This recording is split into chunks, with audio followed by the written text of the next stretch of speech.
Ya, untuk berbincang pagi hari ini kita sudah terhubung melalui video conference ada Bapak Raden Bagus Bima, founder dari Warkop Saham. Selamat pagi, Pak Bima. Ya, Pak Bima, suara saya terdengar? Baik, kami belum bisa menerima suara dari ataupun audio dari Pak Bima. Baik, pemirsa, di pagi hari ini kita akan membahas sedikit mengenai apa yang kemudian dilakukan oleh Presiden Amerika Serikat terkait dengan kenaikan tarif Amerika Serikat yang memicu ekspektasi penundaan pemangkasan the Fed rate. Lalu seperti apa kemudian dampak kepada market global dan juga kepada market domestik. Halo Pak Bima. Ya, selamat pagi. Baik, selamat pagi. Terima kasih sudah bergabung. Saya sudah bisa mendengar suaranya Pak Bima. Bicara mengenai apa yang kemudian disampaikan oleh Presiden Amerika Serikat terkait dengan penerapan tarif begitu yang nampaknya sudah fix dan ini akan diterapkan di bulan Agustus begitu ya untuk beberapa mitra dagang utama. Bagaimana sebetulnya hal ini juga memang menaikkan asumsi ataupun mungkin ekspektasi terkait dengan penundaan pemangkasan dari Fed rate sendiri. Iya, tentu saja hal ini berdampak bisa kita lihat ya, terutama di pasar Eropa seperti yang tadi sudah disampaikan, dampaknya bisa langsung terlihat. Tentunya hal ini menjadi satu hal yang negatif untuk market, terutama terdapat beberapa dampak yang saya catat di sini untuk pasar global. Selain daripada tentunya kita akan menghadapi di mana ya merupakan ini bisa di semester kedua ini merupakan inflasi bisa tertahan di level yang tinggi seperti saat ini ya, karena kita tahu tarif ini akan mendorong kenaikan harga barang. Tentunya hal ini menjadi tekanan ya untuk inflasi di Amerika Serikat itu sendiri. Dan karena memang suku bunganya tinggi, sehingga suku bunga The Fed tidak bisa diturunkan dengan tempo saat ini gitu. Nah, oleh karena itu hal ini memang saling berkaitan. Di sisi lain suku bunganya tetap tinggi untuk menjaga inflasi. Di sisi lain juga Amerika ingin suku bunganya turun walaupun inflasinya tetap tinggi. Ini juga yang mewarnai kondisi market di global saat ini. Oleh karena itu, karena terdapat hal seperti ini, tentunya market sangat tidak menyukai ya adanya ketidakpastian seperti ini. Nah, mungkin menurut saya hal awal ini yang menjadi yang bisa saya berikan statement ya untuk di pagi ini. Baik, terkait dengan penerapan dari tarif Amerika Serikat sendiri terhadap mitra dagangnya, sebetulnya yang menjadi concern adalah besarannya atau apa, Pak Bima? Ini kalau kita lihat kan memang beberapa tarif yang diterapkan oleh Amerika Serikat kepada mitra dagangnya dikategorikan sangat besar begitu. Tapi kalau melihat POV dari Amerika Serikat sendiri ini menjadi satu hal yang cukup wajar, apalagi kalau kita bicara konteksnya mengenai Indonesia, selama ini yang menikmati surplus dagangnya adalah Indonesia begitu. Ini kemudian makanya disampaikan merupakan sebuah kebijakan retaliasi begitu. Nah, concern-nya belakangan itu menjadi seperti apa Pak Bima soal ini?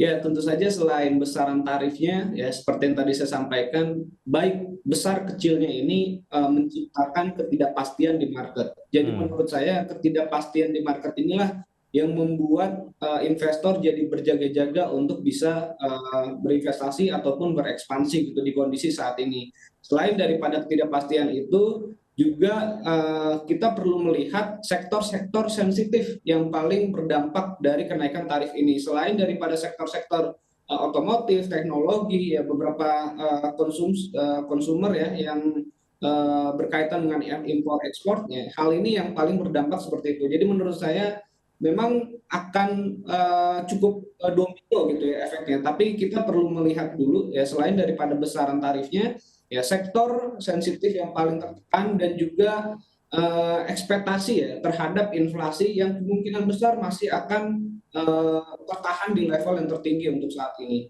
baik, artinya concern-nya ada dua terkait dengan besarannya. Jika kemudian diterapkan terlalu besar akan meningkatkan inflasi global. Di sisi lain ketidakpastiannya ini begitu. Walaupun mungkin ya most likely akan diterapkan kebijakan tarif yang cukup besar begitu besarannya. Tapi setidaknya kalau memang lebih pasti investor menjadi lebih tahu apa yang kira-kiranya akan dilakukan begitu ya Pak Bima ya.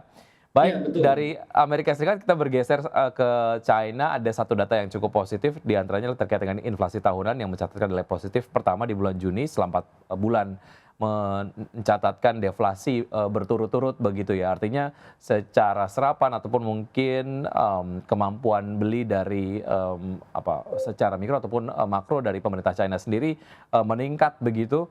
Bagaimana Anda melihat ini dampaknya terhadap saham-saham berbasis komoditas yang secara market ini banyaknya mengekspor ke China, Pak Bima.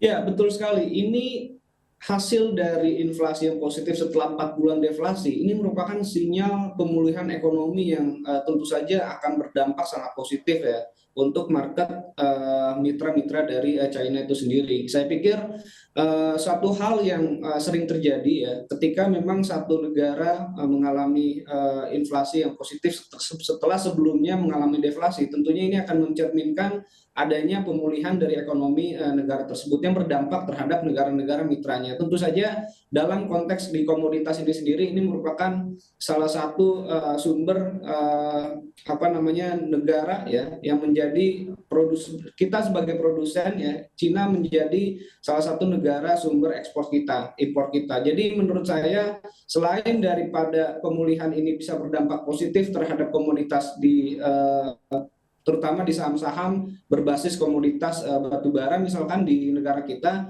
ini juga perlu kita cermati bahwa kenaikan ataupun inflasi yang saat ini sudah positif di China ini merupakan untuk sentimen jangka waktu pendek ya. Tetap saja ini menjadi euforia yang terbatas, meskipun positif, pasar masih harus menunggu keberlanjutan inflasi. Apakah nanti di bulan tersebut masih dengan tren yang positif untuk saat ini, atau ada stimulus-stimulus lanjutan yang seperti sudah dilakukan dalam 6 bulan terakhir ini di Cina.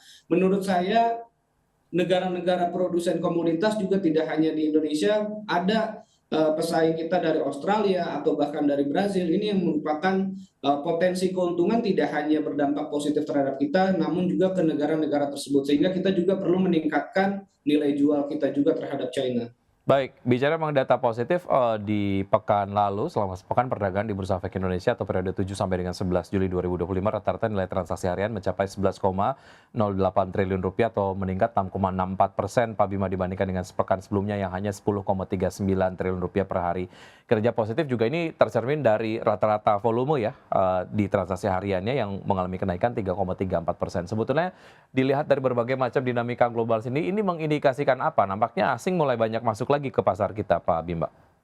Ya, selain daripada investor asing, kita lihat bahwa peningkatan transaksi terjadi juga di domestik ya. Ini terlihat mungkin seperti yang sebelumnya sudah diproyeksikan bahwa euforia IPO yang kemarin terjadi di akhir kuartal kedua kemarin dari akhir Juni sampai dengan di awal Juli ya. Setelah sentimen terkait dengan saham-saham IPO ya yang baru listing di awal Juli ini berakhir, market kembali berkonsentrasi terhadap saham-saham yang memang saat ini layak untuk mulai diakumulasi kembali mengikuti dengan sentimen-sentimen terbaru saat ini, di mana investor asing cukup banyak masuk kembali ke emiten-emiten banking yang karena memang sebelumnya diperkirakan kemungkinan besar Bank Indonesia akan menurunkan suku bunga untuk di bulan ini, sehingga euforia tersebut ya, selain daripada dana yang sebelumnya terkonsentrasi di saham IPO, saat ini kembali ke market dibarengi dengan sentimen positif, dibarengi juga dengan kenaikan atau peningkatan pembelian investor asing ya terhadap saham-saham perbankan kita, sehingga momen di hari ini sangat pas sekali ya. Di pekan ini menurut saya bahkan bisa meningkat kembali nilai transaksi kita, tidak hanya dari saham perbankan ataupun tidak hanya karena investor asing masuk kembali, itu juga karena ada pemberitaan mengenai perubahan MSCI ya terhadap emiten-emiten yang sebelumnya terdampak tidak bisa masuk ke dalam indeks MSCI, yaitu adalah Brand, PTRO, dan juga saham cuan ya yang sebelumnya memang tidak bisa masuk ke dalam daftar MSCI, tapi sekarang sudah ada peluang tersebut, sehingga menurut saya market akan kembali konsentrasi ke saham-saham tersebut ya untuk meningkatkan dan juga akan meningkat efeknya terhadap nilai transaksi di IHSG. Baik, bicara mengenai sektor yang menopang pergerakan dari IHSG di penutupan perdagangan di akhir pekan lalu adalah sektor perbankan. Kalau kita lihat pasca penguatan ini, apakah secara harga wajar sudah mendekati harga wajarnya karena beberapa waktu yang lalu sudah oversold, atau ada indikator bahwa beberapa saham-saham perbankan, khususnya yang big caps, harganya udah kemahalan nih, Pak Bima. Analisis dari Anda seperti apa?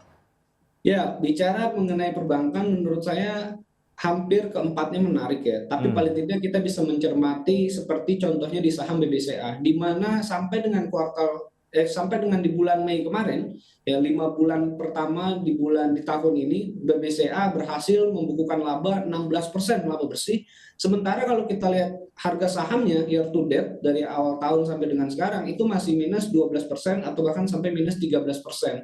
Sehingga ini terjadi anomali yang menurut saya perlu kita cermati. Saham perbankan mana yang cukup menarik? Tentu saja salah satunya bisa kita lihat dari sudut pandang tersebut. BBCA memiliki laba bersih bertumbuh sehingga harga sahamnya year to date tahun ini masih mengalami negatif. Itu juga bisa terjadi memang di saham beberapa perbankan kecil lainnya. Tapi untuk saham big cap ya BBRI, walaupun labanya memang tergerus juga, harga saham turun, terus juga laba usahanya memang turun juga, tapi tetap saja di sini kita melihat faktor lain, investor asing mulai masuk, era suku bunga yang akan turun juga akan segera dimulai karena Bank Indonesia menyatakan ada kemungkinan ya untuk menurunkan Baik, suku bunga, sehingga hal ini bisa menjadi sentimen positif BCA dan juga baik. BBRI. Usai jeda kita bahas sedikit mengenai target pas dari BCA dan juga BBRI di akhir tahun seperti apa, begitu potensi kenaikannya akan seberapa menarik, dan tentunya nanti juga kita akan membahas saham-saham pilihan dari Anda Pak Bima. Dan pemirsa tetap bersama kami akan segera kembali.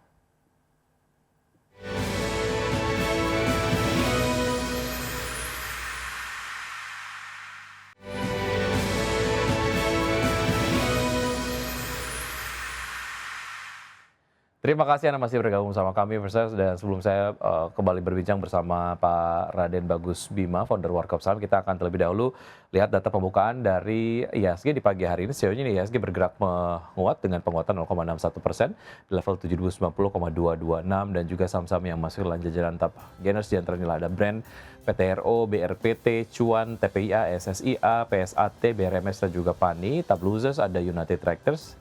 Maksud kami UNTD, bukan United Tractors ya.